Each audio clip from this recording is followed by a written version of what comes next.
5-minute jumpstart your dreams now. Good evening, judges. So I'm Kenny from PointFit. So we're bringing like a continuous biochemical monitoring through our skin patch sweat sensor. So let's take a look first what we have so far in our current wearable ecosystem. So we have these three biometrics. So you can see electrical, optical, mechanical. That's what commonly found in current wearables like Apple, Fitbit. They're mostly measuring these, but these are like non-specific biometrics. For example, so when you see heart rate increases, there could be a lot of reasons, right? So when you drink caffeine in the morning, it might cause your heart rate increase. If you're just drinking alcohol, it also can pace up your heart rate, or if you're just simply finishing exercise. So here we are, we're bringing like a biochemical in the ecosystems so that pretty much people can understand their body in a deeper level, so that actually that's also why doctors usually gonna ask people to go to hospital, because that's where they can get the biochemical parts checked. And of course, with biochemical, they're mostly using blood, and as you know, with blood, it's quite invasive. Secondly, it's very need a lot of lab analysis, and of course, the most important thing is cannot provide continuous. And because continuous measurement provide two novel benefits to the market. Firstly, prevention alert, like what you can see with overtrain of athletes. Secondly, what's most important is the post-surgeries monitoring. So we're talking about CRP, that when after they finish surgeries, if they can monitor the inflammations that's possible from the surgeries. So what about the other biofluids in the market, right? So these are 4 common biofluids normally used, which is sweat, blood, urine, saliva. Of course, with blood, it's quite painful if you want to put a lot of long needles. Urine, you need a long tube catheter that's mostly done in hospital. Or saliva is quite intrusive if you want to put something in your mouth. So actually, when you see there, sweat is only the most visible, that's commercialized product that actually provide continuous monitoring.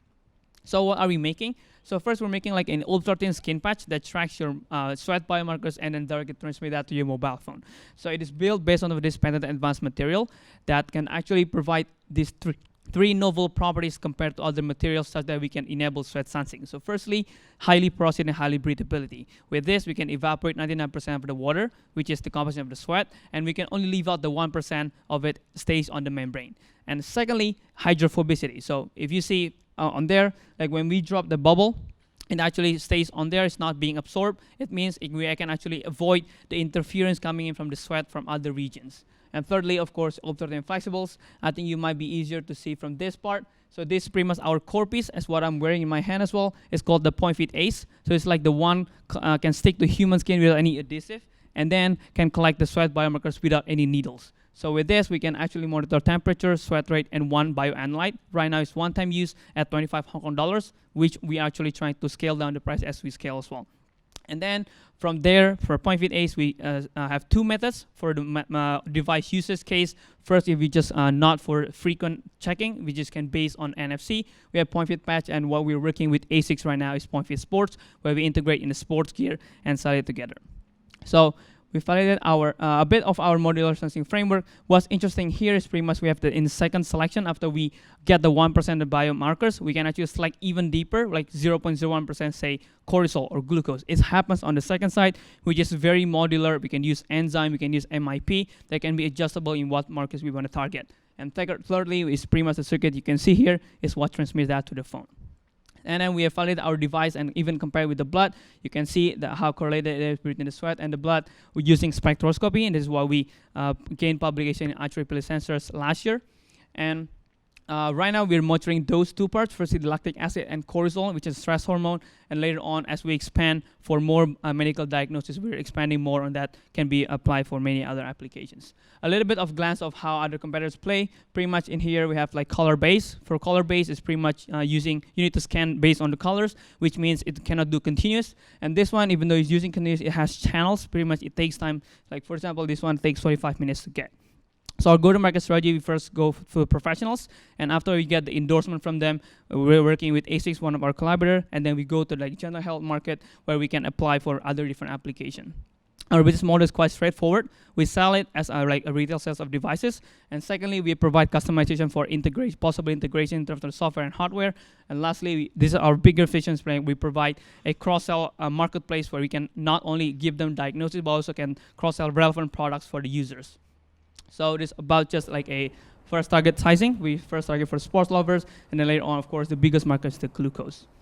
So right now we're focusing on manufacturing. So after that, last year we received around Hong Kong 1 million from ASICS Venture, as well as like Hong Kong governments for trials. And quickly about our teams, pretty much we coming from the Hong Kong USD, and then with our diverse advisors, Time is we're up. bringing in Thank you so much. like a lot of the training to make this product happen. Thank you. May we now invite judges for questions? Thank you. Can you continue to talk about your team background? Yeah, thank you. Yeah, so I myself, my background is chemical engineering, and then we have the other different backgrounds from the microelectronics as well as software. So that's pretty much from the technical side. We also have like a more commercial side with Hatch previous startup experience, as well as like the commercial advisors from the sports science industry, as well as from the business side, or even doctors. Hi, this is Joseph from Brink. How defensible is your solution? I mean, like, how easy is it for a competitor to come in and also do something similar? Right. So it comes in two folds. So firstly, from the materials first, and then basically that sensing framework that we show is we're filing a patent for that. And then secondly, because mostly right now people collecting sweat using liquid, which is what the other competitors you see in the market.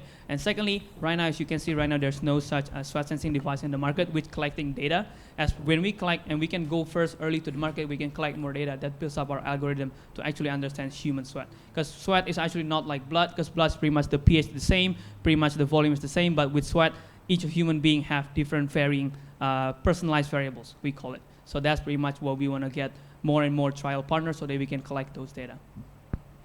Hey, this is Ricky from Cyberport. I want to know how your charging model, how you formulate.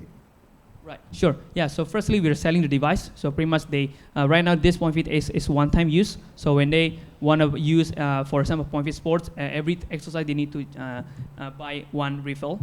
So that's pretty much like the hardware side. For software side, we didn't charge anything for for using the app. So the app is pretty much free. So in terms of the PointFit Mall, when they can, the users get recommended by relevant products, it's pretty much we're charging the merchants for sales commission fee. But for the app itself, it's pretty much we're making the users easier. So they just need to buy the hardware. So, yeah.